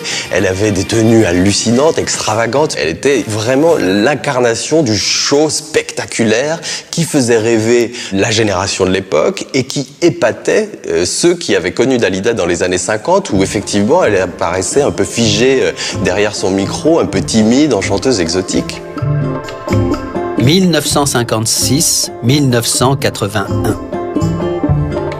Ah, c'est sûr, en 25 ans de carrière, Dalida avait changé. À un moment donné, on s'est posé la question, Dalida a eu tellement de récompenses, qu'est-ce qu'il faut lui remettre justement pour les 25 ans de carrière? Et puis Orlando a eu cette merveilleuse idée, le disque de diamant. Et c'est comme ça d'ailleurs qu'est né le disque de diamant, qui n'existait pas avant, tout simplement. En 1981, un autre événement, politique celui-là, marque la vie de Dalida. L'élection à la présidence de la République de François Mitterrand. Dalida et François Mitterrand étaient très proches depuis plusieurs années, depuis un mémorable concert auquel le tout nouveau premier secrétaire du Parti socialiste avait assisté à Marseille. À 6 heures du matin, le téléphone de l'hôtel où dormait Dalida sonne. Qui c'était? François Mitterrand. Il dit, je vous réveille. Il a dit, excusez-moi si je vous dérange, mais on a omis de nous changer le téléphone. Déjà, alors, elle a donné, ils se sont échangés le téléphone, et Dalida, en rentrant, elle était très amusée, elle fait à Rosie, mais tu t'imagines, Rosie, quel culot, il m'appelle à 6 heures du matin pour monter le téléphone, je lance tout. Et à partir de là, c'est une très, très, très belle amitié. Le couple Mitterrand-Dalida, oui, c'est très mystérieux, d'autant plus mystérieux qu'on n'a finalement pas de témoins. Apparemment, c'est une histoire qui s'est vécue de façon très clandestine, rue d'Orchamps, chez Dalida, des rendez-vous du soir, des dîners. Ce qui est évident, c'est que Dalida a été totalement fascinée par Mitterrand. Mitterrand était séducteur, mais il était un grand intellectuel. Il avait une connaissance qu'elle n'avait pas, et elle a été terriblement attirée par ça. Elle n'était certainement pas à gauche, toute la famille ils étaient très gaullistes, mais vous savez, François Mitterrand, qui était un homme de gauche, était à la fois un homme tout à fait patriarcal et traditionnel, ça lui convenait. C'était pas une réac, c'était une femme très ouverte sur toutes les questions de société. Elle a aimé beaucoup de réalisations de la gauche. C'est une femme qui n'était pas insensible aux enjeux de solidarité, de justice sociale. Mais elle ne pouvait pas être cataloguée de manière partisane. Dalida, en rose, défilant au milieu des socialistes qui accompagnent François Mitterrand vers le Panthéon.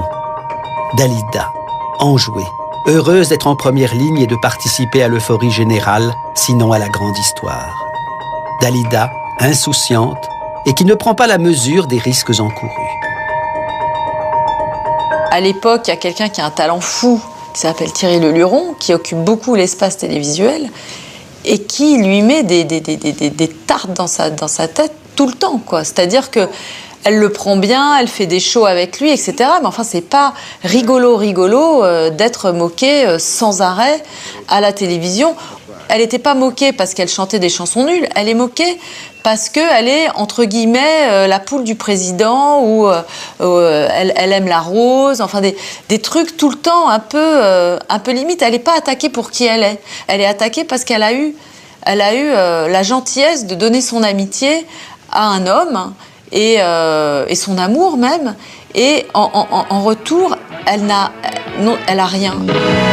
Depuis que j'ai voté François, la télé est à moi, sans même que j'arrose. Depuis que je suis la Pompadour, on m'invite tous les jours pour y vanter ma prose. Ça a été très difficile pour elle. Très difficile. Dalida, elle est arrivée à un point où elle voulait même plus faire de télévision. Pour pas qu'on lui dise que c'était grâce à Mitterrand, si elle faisait des télévisions, ou si elle avait des spéciaux, ou choses comme ça. Ça n'avait aucun sens. Ça n'a aucun sens, puisque Dalida a toujours été dans les télévisions. Tout le monde la prenait partout, dans toutes les télés, donc elle n'avait pas besoin d'être ni de gauche ni de droite. Ni de gauche, ni de droite. Et comme pour le prouver, Dalida saisira en 1983 l'occasion d'une fête organisée par Line Renaud en l'honneur de son mari, Loulou Gasté. Tout Paris est là, et la presse, bien sûr.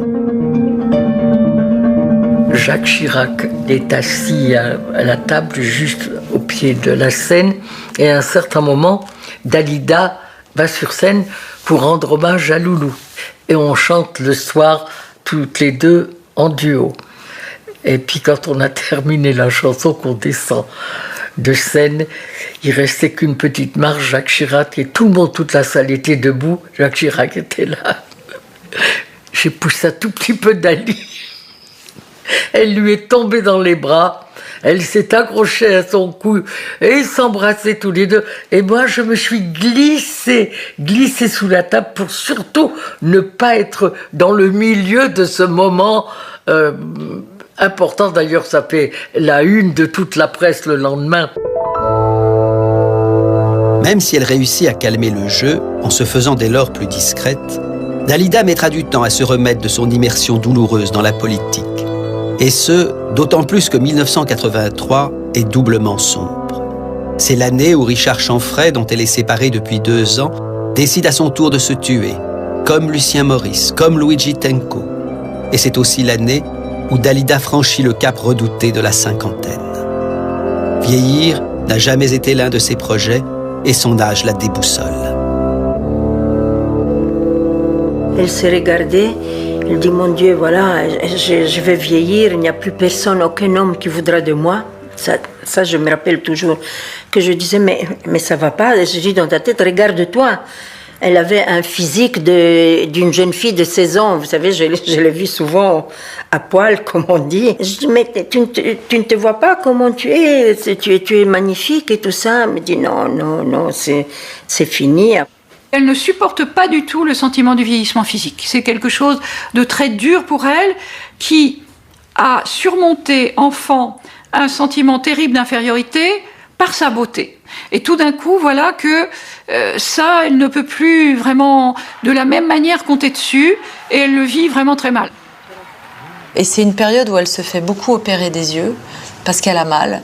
Elle, à un moment, elle dit « je suis prête à devenir aveugle, mais je veux plus avoir mal comme ça ». Et souffrir en permanence dans un corps, c'est pas rien. Elle disait toujours « tout le monde a sa croix, moi ma croix, ce sont les yeux ». Toute ma vie, j'ai souffert avec ce problème. Elle dit « ça ne finira jamais ». Symboliquement, c'est quand même assez incroyable, quand on a cherché la lumière toute sa vie, dès son enfance, de finalement ne pas pouvoir la supporter. Son entourage le constate avec tristesse et angoisse. Dalida va de plus en plus mal. Je pense qu'elle était épuisée, parce que la dépression par épuisement, ça existe. Elle avait travaillé énormément toute sa vie, elle avait besoin de repos. Or, elle ne pouvait pas se reposer, parce qu'elle se sentait constamment déchirée, et qu'elle écrivait dans ses écrits intimes que le moment où elle était sur scène et chantant devant son public était le seul moment où elle avait le sentiment que les morceaux se recollaient et qu'elle s'unifiait. Sinon, elle avait ce sentiment constant d'être déchirée. Elle avait perdu l'habitude d'être une autre que Dalida. Je pense qu'elle avait perdu l'habitude d'être Yolanda. Sa vie de femme avait été tellement reléguée au second plan. Toutes ces histoires étaient liées au personnage de Dalida. Les hommes qu'elle a aimés ont aimé Dalida. Dalida a pris tellement la place qu'elle n'a plus réussi à exister autrement que par cette Dalida en question. Parce que le problème du vieillissement, pour une artiste musicale, c'est un gros problème. Peut-être que ça l'est plus que pour quelqu'un, pour un acteur de cinéma ou de théâtre. Parce que c'est normal qu'arrivé à un certain âge, une femme ne peut plus chanter des chansons d'amour que quand elle est une jeune femme. On ne peut plus la croire. Par contre, les acteurs et les actrices, elles peuvent très bien changer de rôle avec leur âge. Donc je pense que dans le musical, oui, l'âge, c'est quand même quelque chose d'important. Même si Dalida ne parvient pas à remonter le temps, le destin se décide alors à lui tendre la main, en lui proposant le premier rôle d'un film prestigieux, Le 6e jour, réalisé par le cinéaste égyptien Youssef Chahine.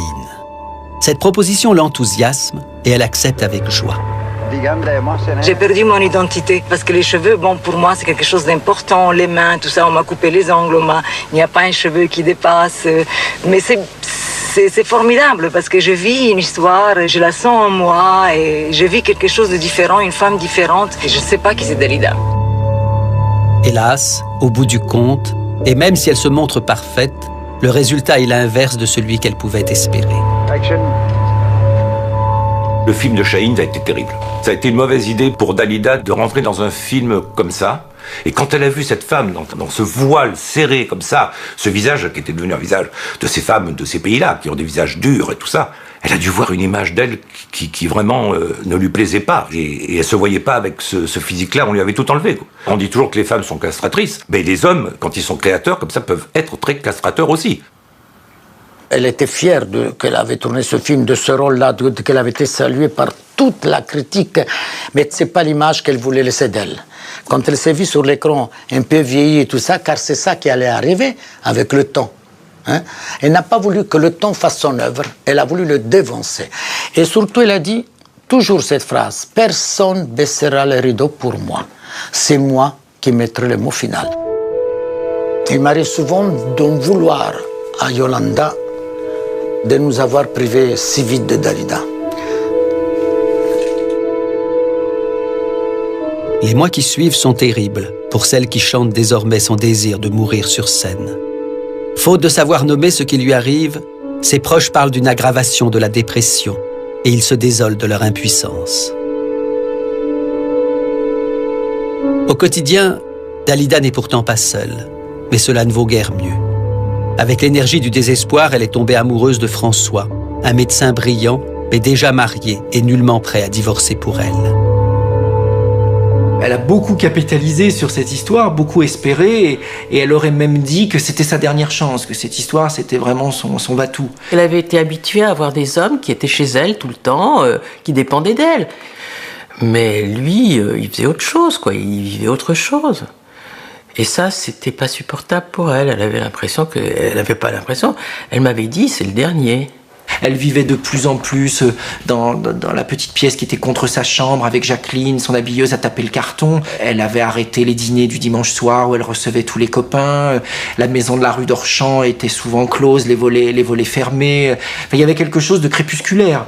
Elle sortait avec Jacqueline, elle allait dîner avec Jacqueline, elles allaient au cinéma, toutes les deux, et elle s'ennuyait, c'est certain ça. Elle était malheureuse, et elle était malheureuse tout le temps. Tout à coup, elle se mettait à pleurer, elle avait les larmes qui coulaient, elle était d'une tristesse. On sentait que plus rien ne fonctionnait vraiment. Vers la fin, Orlando avait essayé de lui faire reprendre une analyse. Il savait qu'elle n'était pas allée au bout, et elle lui avait dit non, que ça, pour elle, les années d'analyse, ça avait été l'enfer. Elle disait « je ne retournerai pas en enfer ». Pour qu'elle dise une chose comme ça veut vraiment dire que entrer en elle-même, essayer de comprendre qui elle était tellement douloureux qu'il y avait vraiment en elle un vécu terrible et qu'elle n'en pouvait plus. Alors voilà, nous sommes le 1er mai 1987 et François annule au dernier moment le rendez-vous qu'ils avaient prévu. C'est la trahison et la douleur de trop. En quelques heures, tout bascule. Et ce suicide auquel elle pensait depuis des mois lui semble maintenant une évidence. Oui, une évidence. Elle n'a que 54 ans, mais à quoi bon souffrir davantage? À quoi bon attendre encore que les années la consument un peu plus? Et comme si cette mort choisie était la conclusion logique de son destin, elle retourne contre elle cette détermination, ce courage, cette noblesse aussi, dont elle avait fait preuve toute sa vie pour devenir une étoile et le rester. Pour ne pas vivre seul, on vit avec un chien, on vit avec des roses ou avec une croix. Pour ne pas vivre seul, on se fait du cinéma, on aime un souvenir, une ombre, n'importe quoi. Pour ne pas vivre seul, on fait des cathédrales où tous ceux qui sont seuls s'accrochent à une étoile. Pour ne pas vivre seul, je t'aime et je t'attends pour avoir l'illusion de ne pas vivre seul. Pour ne pas vivre seul, on se fait des amis et on les réunit. Qu'on vienne les soirs d'ennui, on vit pour son argent, ses rêves, ses palaces, mais on n'a jamais fait un cercueil à deux places pour ne pas vivre seul. Moi je vis avec toi, je suis seul avec toi, tu es seul avec moi. Pour ne pas vivre seul, on vit comme ceux qui veulent se donner l'illusion de ne pas vivre seul.